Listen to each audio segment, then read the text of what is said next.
past few days, Warner Brothers Games has definitely been learning a lesson that gamers are sick and tired of live service slop and they actually have to create high quality products to keep players entertained. And now we're finding out that MultiVersus is shutting down just a few days after we heard that the Warner Brothers boss was leaving. But before I get into the topic, if you enjoy the content I create, check out the links in the description, join the community in my live streams, and consider supporting through Patreon or YouTube memberships. Now, I've been saying over the past couple of years that Warner Brothers Games was in a very rough place, especially after Kill the Justice League, because they really thought that that was going to bring in millions upon millions of players because of the Arkhamverse love and nostalgia and hype, and that didn't happen. And then with MultiVersus, they really wanted to create a live service competitive title. They wanted a big esports scene around it. They wanted constant updates. They basically wanted it to be Marvel Rivals, but that did not happen. When they had first put it out in early access, people really liked it, and then they took down the servers for several months. They officially launched it, and people kind of gave up on it. There are other games that have come out. We just really didn't click with it, and as time had went on, the scores had continued to drop. If you take a just quick peek at the Steam storefront, the all reviews is at mostly positive still, but the recent reviews are mixed. They just have not been able to give people the high quality experience and all of the updates that they had initially promised. And sure, 4 seasons in a year is pretty good, but on the flip side, you need to be giving people the most amount of content possible. And they initially made it sound like there was going to be way, way more. But now we're finding out that, well, MultiVersus is shutting down. So, after months of speculation about its future, MultiVersus is set to go offline on May 30th, 2025, at the end of its next season. Officially launched on May 28th, 2024, MultiVersus is a free-to-play online fighting game featuring popular characters from various Warner Brothers franchises, including DC, Looney Tunes, and many more. And this is just another AAA game that has flopped just in the past year, okay? Because we had X-Defiant, which was supposed to be Ubisoft's Call of Duty killer. That completely failed. It did not resonate with gamers. Then we had by Warner Brothers Games, Suicide Squad Kill the Justice League, which lost them hundreds of millions of dollars. And then MultiVersus, which also they just had faced a $100 million impairment charge because of. So over the past year, Warner Brothers Games has really felt the sting of the live service rejection. And I'm fine with live service games if they're done very intentionally, if there is a lot of content, and if it just feels like that is the best course for a game's survival. But companies are going all in on live service, and that's just not what people constantly want to see. That's not the type of game that people constantly want to play. So the free-to-play fighting game has failed to capture a strong player base, costing Warner Brothers upwards of $100 million by late 2024. So just with those two games alone, KTJL and MultiVersus, they've lost over $300 million freaking dollars. This is why they are doing an Arkham Asylum remake. Allegedly, take it with a grain of salt. That's what my insiders say. That's the direction they want to head in because they know it's going to sell. They know there is a lot of love and nostalgia there, but they apparently want to do that. I don't know what they're going to do with MultiVersus, if they are going to try to reboot the game again like they previously had done between the early access and the full launch period, or if they are just going to abandon it completely. A lot of the times we're hearing that developers basically just want to reskin the game, and then they want to try to relaunch it with a slightly different monetization scheme. That could be what we see here. It just doesn't seem like MultiVersus really hit the mark, and this is just days after hearing that the Warner Brothers game boss is leaving the company. David Haddad, the president of Warner Brothers Games, is leaving after the troubled launch of KTJL and, of course, MultiVersus.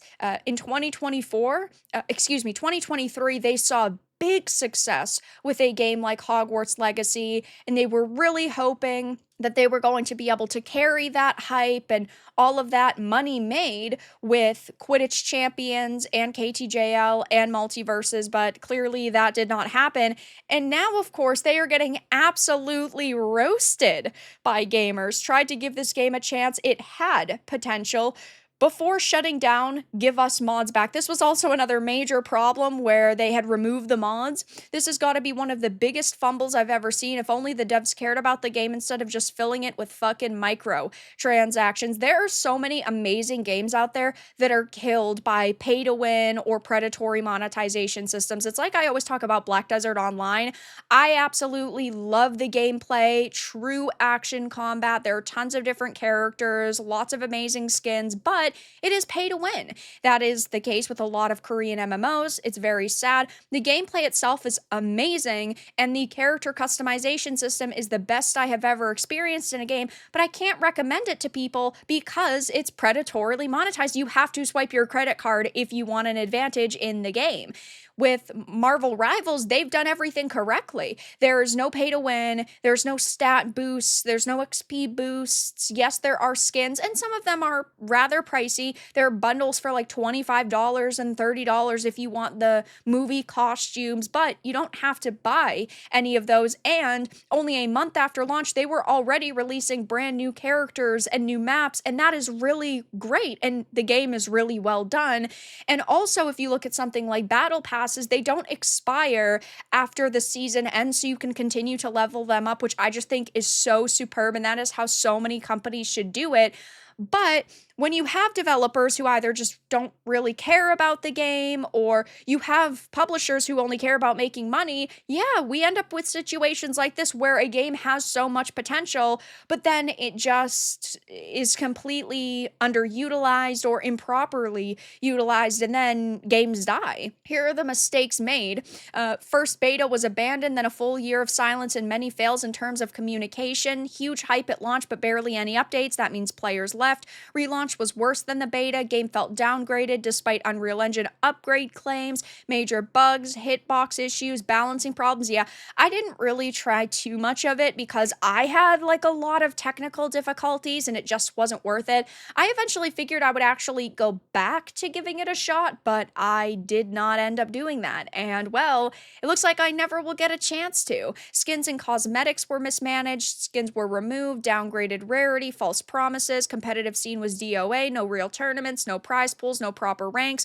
I mean, this person lays it all out very well and in a very clear and concise way, and I don't have anything to disagree with. How did we get here? I can't believe you fumbled the easiest slam dunk of all time twice. Wow, this game had so much potential. I can't believe y'all dropped the ball this hard. And even just taking a quick peek at the SteamDB page, when it had originally came to Steam 2.5 years ago, 153,000 players. That is a hefty chunk of change. And yes, they had seen an uptick when the game had fully launched, because of course that 153,000 was during like the beta period, and then it had officially launched a little bit later in May 2024 to 114,000 people, which is still pretty good. But as you can see on the chart, after that, I mean, nobody was playing it. It saw a tiny bit of an uptick during an update in July 2024 to 13,000 people, but it hasn't even gotten close since then. And it just sucks for people who end up putting lots of time and effort into these games and end up swiping their credit cards for all of these skins and characters, and then they find out only a year later the game is going to be completely dead, and that does suck. Even if I don't actively play a game, I do still hate to see this happening to the people who really enjoyed an experience. And, you know, as an MMO player myself, I certainly know the sting of this all too well, but it is a shitty situation all around. And I truly can't believe that Warner Brothers dropped the ball this hard because I really thought that MultiVersus was going to be pretty big for them. I thought it was going to be around for a very long time. It was going to have a big competitive scene. And well, they apparently thought so too.